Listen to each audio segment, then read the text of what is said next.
नमस्ते दोस्तों, मैं सम्राट चौधरी। इस वीडियो में आपको वहाँ की अंदर की खबरें जो है वो पता चलेगा। बहुत ज़्यादा इंडस्ट्रियलाइजेशन, लड़की को वर्क फोर्स में शामिल करना, ये सब कुछ तो है, लेकिन उसका जो एक रिज़ल्ट भी है वो भी जानना बहुत ज़्यादा ज़रूरी है। और बेसिकली इसका सोल्यूशन क्या है? क्या हर लड़की को घर में हाउसवाइफ बनना चाहिए या फिर वर्किंग वाइफ बनना चाहिए, वर्क करना चाहिए बाहर में? मेरे हिसाब से जीडीपी गवर्नमेंट इसके बारे में छोड़ो। दो ऑप्शंस है, एक ट्रेडिशनल वे ऑफ फैमिली जहाँ पे लड़की जो है हाउसवाइफ होती है और एक जो वर्किंग वुमेन होती है।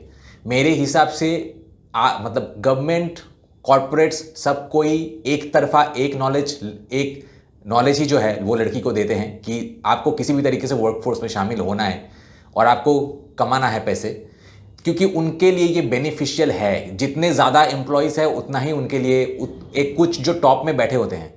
आप सोचिए कि 10 एम्प्लॉयज़ अगर उन्हें 10 करोड़ जनरेट करके दे रहा है, जस्ट मैं एग्जांपल बोल रहा हूँ, तो अगर 20 वर्कर्स है तो कम से कम 15 करोड़ 20 करोड़ जो है वो ज़्यादा कमा के दे सकता है। तो इसके लिए जितना ज़्यादा वर्क फोर्स होगा, बड़े बड़े कॉरपोरेट्स जो कि पूरे देश को, मतलब पूरे दुनिया को चला रहे हैं, उनके लिए बेनिफिशियल है। तो इसलिए वो तो बोलेंगे ही ये सब चीज़ें। फेमिनिज्म का जो है, हम लड़की सोचते हैं उनके राइट्स के बारे में है, बट ये जो टॉप में बैठे हुए हैं ये एक तरफा नॉलेज देते हैं। ये आपके बेनिफिट के लिए नहीं, ये अपने बेनिफिट के लिए देते हैं। तो मेरे हिसाब से किसी को भी अपना ऑप्शन या ओपिनियन जो है फोर्स नहीं करना चाहिए किसी लड़की के ऊपर, लेकिन एक लड़की को दोनों ही नॉलेज देना चाहिए कि हाउसवाइफ बनने का क्या प्रोज एंड कॉन्स है, और एक वर्किंग कॉर्पोरेट में या फिर कहीं पे भी वर्किंग वाइफ या फिर वर्किंग वुमेन बनने से क्या क्या प्रोज एंड कॉन्स है। दो साइड का नॉलेज जो है वो देना चाहिए, फिर लड़की के ऊपर डिसीजन अपना है कि वो क्या बनना चाहती है। बट जो चीज़ मुझे बुरा लगता है कि हमेशा एक तरफा नॉलेज जो है दिया जाता है लड़की को, क्योंकि ऑब्वियसली जैसे मैंने बोला कि इनका फ़ायदा है, चाहे तो इसलिए ये फिल्म हो या फिर कोई एडवर्टाइजमेंट हो, सिर्फ एक तरफा नॉलेज दिखाएंगे, जैसे कि एज ए हाउस वाइफ होना बहुत बुरी बात है और वर्किंग वुमेन होना ही is the only option to be happy, which is far from reality. तो मेरे हिसाब से ये नॉलेज दे के ऑप्शन जो है, चॉइस जो है वो लड़की के ऊपर छोड़ देना चाहिए। और इंडिया को ज़रूरत है कि ब्लाइंडली चाइना, यूएसए, हम लोग का एक टेंडेंसी है कि इनको ब्लाइंडली फॉलो करना। जो वो कर रहे हैं वही सही है, जो हम कर रहे हैं वही गलत है। तो ब्लाइंडली किसी को फॉलो नहीं करना चाहिए। तो मेरे चैनल में आपको हमेशा बैलेंस रिव्यू मिलेगा। फिलहाल हम चाइना में देखते हैं कि चाइनीज़ वुमेन जो है डिवोर्स को लेके क्या कहते हैं, वो हम इस वीडियो में देखेंगे। So let's start. मैंने डिवोर्स लिया, इसलिए मुझे पछतावा हुआ। फिर मैं उसे फिर से ढूंढना चाहती थी, लेकिन तब तक बहुत देर हो चुकी थी। असल में मैं यह कहने की हिम्मत करती हूँ कि 90% से ज्यादा डिवोर्स्ड महिलाएं इसका पछतावा करेंगी। मुझे लगा कि अगर मैं अपना साथी बदल दूं तो मैं खुश हो सकती हूँ, इसलिए मैंने तलाक लेने का फैसला किया। लेकिन जब मैंने वह वीडियो देखा जो मेरी बेटी ने भेजा था, तब मुझे बहुत पछतावा हुआ।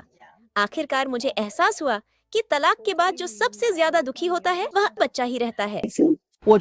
आखिरकार मुझे एहसास हुआ कि तलाक के बाद जो सबसे ज्यादा चोटिल होता है वह बच्चा ही रहता है। मुझे लगता है कि ब्रेकअप के बाद भी दोस्त बने रहना संभव है। अच्छे दोस्त और अच्छे भाई जैसे संबंध भी ठीक रहते हैं। हम लगभग 6 या 7 साल से अलग हैं। अब वह एक अच्छे भाई जैसा लगने लगा है। उसने शादी कर ली है और उसके बच्चे भी हैं। 每个人都是抱着对未来的美好。 हर कोई भविष्य की सुंदर तस्वीर देखकर शादी की शुरुआत करता है, लेकिन हकीकत में हमेशा उसके कुछ क्रूर पहलू भी होते हैं। अंत में किसी न किसी को ब्रेकअप तक जाना ही पड़ता है।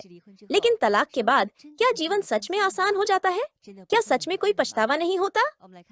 आइए देखते हैं इन नेटिजन्स के अनुभव। शायद आपको इसका जवाब मिल जाए। 你会从中找到答案。 离婚后的男人都 डिवोर्स के बाद सारे पुरुष कहाँ चले गए हैं?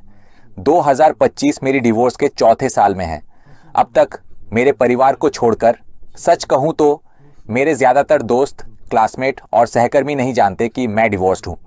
ईमानदारी से कहूँ तो एक आम आदमी के रूप में या फिर सभी आम लोगों के लिए बहुत कम लोग डिवोर्स लेना चाहते हैं। इसके अलावा 80 के दशक के बाद पैदा हुए आदमी के रूप में मुझे डिवोर्स को लेकर अब भी बहुत शर्मिंदगी महसूस होती है। शर्मिंदगी की भावना होने के बावजूद ब्लॉगर ने डिवोर्स क्यों लिया? उन्होंने कहा कि प्यार ऐसा होता है, जब दो लोग साथ होते हैं और दर्द खुशी से ज्यादा हो जाए तो डिवोर्स है। असल में तलाक से पहले मैंने अपने लिए बहुत पैसा खर्च किया। मूल रूप से मैंने 1 साल में ज्यादा पैसा खर्च नहीं किया था। भले ही अब ज्यादा खर्च नहीं कर सकता, लेकिन मैं 5 साल से रो रहा हूं। लेकिन उस समय मैंने अपना आधा पैसा खर्च कर दिया। ये कभी बड़ी बात नहीं थी। मैंने घर में बड़े और छोटे सभी खर्च किए, इसमें एक एप्पल फ़ोन खरीदना भी शामिल है। और मैंने उस पैसे का भुगतान किया जो मुझे धोखा देकर लिया गया था। और मैंने उनके कॉलेज लोन का भुगतान भी किया। बेशक इन सबको स्वाभाविक माना जा सकता है, क्योंकि आप एक पुरुष हैं, आपको ये जिम्मेदारी लेनी चाहिए। 10个离婚，10 डिवोर्स में से 9 का पछतावा होता है, खासकर महिलाओं का। मैं यह अपने अनुभव से बताती हूँ। महिलाएं, बहुत आवेगी मत बनिए, साफ दिमाग से सोचिए, खुद को घर से बाहर मत निकालिए, वरना आप बेघर भटकने वाली बन जाएंगी। हालांकि डिवोर्स के बाद आप किसी और को ढूंढ सकती हैं। ये बहुत सरल लगता है, लेकिन अगर पहली शादी ठीक नहीं चली तो दूसरी शादी कैसे अच्छी रहेगी? क्योंकि दूसरी शादी में बच्चों और आर्थिक मतभेदों की संभावना बहुत होती है। ब्लॉगर वांगी कहती हैं, महिलाएं बहुत मजबूत मत बनिए, हमेशा दूसरों को बदलने के बारे में मत सोचिए, अपने लिए ज्यादा कारण ढूंढिए, खुद को बदलने की कोशिश कीजिए। आप पाएंगी कि जब आप खुद को बदलेंगी तो आपके चारों ओर की सारी चीजें बदल जाएंगी। अगर हम डिवोर्स लेते हैं तो बच्चे परेशान होंगे और तुच्छ समझे जाएंगे। वे डरपोक, हीन भावना वाले और कायर बन जाएंगे। जब आप समस्याओं का सामना करें तो अपने लिए ज्यादा कारण ढूंढिए, एक दूसरे के अच्छे गुणों के बारे में अधिक सोचिए, अच्छा जीवन जिए। अगर संभव हो तो डिवोर्स मत लें। अधिकतर लोग नहीं जानते कि तलाक के बाद बच्चों के साथ कैसे व्यवहार करना चाहिए। 育孩子的问题。 मैं सभी को यह सलाह देती हूँ कि बच्चों को पालने का सही अधिकार होना चाहिए। यह इस बात पर निर्भर करता है कि बच्चा किसके साथ ज्यादा खुश रहेगा। 第二个就是抚养费的问题。博主说，他以前 डिवोर्स का प्रभाव सबसे कम इसी स्थिति में होगा। आप वास्तव में इस मानक को खुद ही माप सकते हैं। बच्चों को पालने के अधिकार के अलावा दूसरी समस्या है बच्चों को पालने का खर्च। 都有好处。 डिवोर्स के बाद सबसे ज्यादा पूछा जाने वाला सवाल है, आप अपने फॉर्मर हस्बैंड के साथ अभी भी अच्छे दोस्त कैसे रह सकते हैं? असल में असली जिंदगी में कई लोग अलग होने के बाद एक दूसरे के सामने अपने चेहरे फाड़ लेते हैं। यह सच में एक मृत अंत जैसा होता है। मैं अपने असली जीवन में बहुत कम ही शांतिपूर्ण डिवोर्स देखती हूँ, लेकिन मेरे पर्सनल एक्सपीरियंस में हम अलग होने के बाद भी दोस्त बने रह सकते हैं। पहला कारण ये है कि हमारे अलग होने के समय कुछ बहुत सख्त सिद्धांत नहीं थे। दूसरा कारण यह है कि हमारे बीच अच्छा इमोशनल बेस था, वह भी एक अच्छे स्वभाव के व्यक्ति हैं। हम 7 साल तक एक दूसरे के साथ रहे। ब्लॉगर ने कहा, वह और उनके फॉर्मर हस्बैंड ऐसे लोग नहीं हैं जो एक दूसरे की हर छोटी बात की परवाह करते हों। वे अभी भी उसी शहर में रहते हैं। वे अपने बच्चों का साथ मिलकर ख्याल रखते हैं, इसलिए आमतौर पर वे एक दूसरे से दोस्तों की तरह संपर्क में रहते हैं। यही कारण है कि वे अच्छे दोस्त बने रह सकते हैं।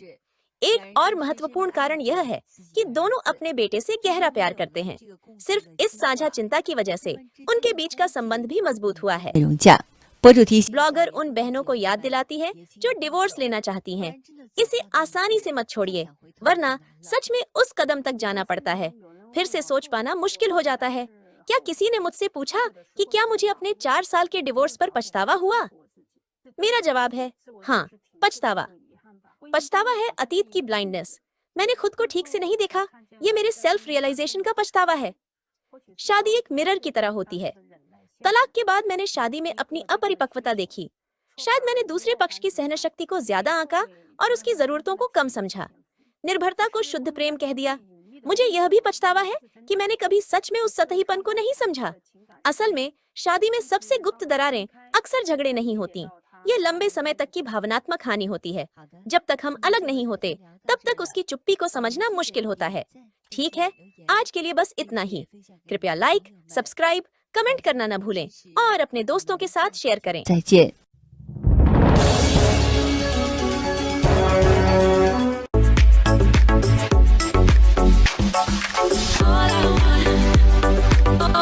सबसे पहले आर्टिस्ट्री ने लिखा है कि ये अगर शादी का मतलब है कि अपने जीवन साथी को नौकर की तरह ट्रीट करना, तो डिवोर्स ही सबसे अच्छा विकल्प है।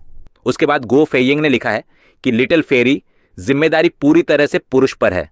वह परिवार का खर्च उठाने के लिए पैसा कमाने का जिम्मेदार है, जबकि औरत का जिम्मा है सुंदर दिखना। उसके बाद टोपोफिलिया ने लिखा है कि अगर तुमने शादी ही नहीं की होती तो ये समस्या होती ही नहीं। तुम्हें अफसोस होना चाहिए कि शुरुआत में ही शादी क्यों की। उसके बाद जूंजी लीन ने लिखा है कि क्या दूसरा व्यक्ति अब भी कभी कभी हमारे बीच हुए शारीरिक संपर्क को याद करता है। उसके बाद कोबलनी ने लिखा है कि मैंने डिवोर्स लेने से पहले 12 साल तक सहन किया। शुरुआती कुछ साल ठीक थे, लेकिन आखिरी 3 से 4 सालों में उसका व्यवहार देखकर मैं और बर्दाश्त नहीं कर पाया और डिवोर्स लेने का फैसला कर लिया। भले ही मैंने अपनी जवानी का कुर्बान कर दी और अब शायद मुझे कोई दूसरा साथी कभी नहीं मिलेगा, लेकिन मुझे ज़रा भी अफसोस नहीं है।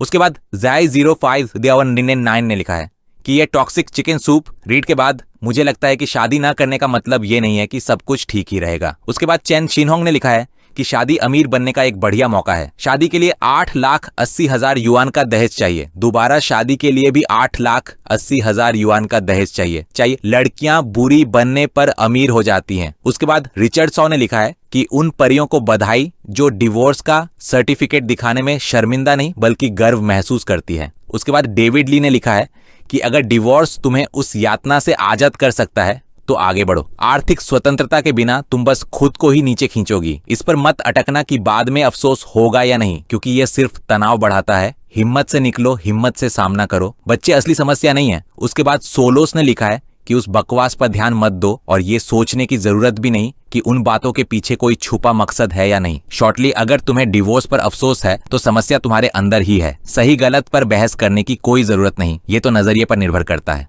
उसके बाद पोपोसो ने लिखा है कि आज चीनी लोग शादी का असली मतलब और व्यक्तियों व परिवार की जिम्मेदारियां भूल गए हैं। हमें सिर्फ दूसरों की कमियां को नहीं देखनी चाहिए बल्कि खुद को भी नजरअंदाज नहीं करना चाहिए।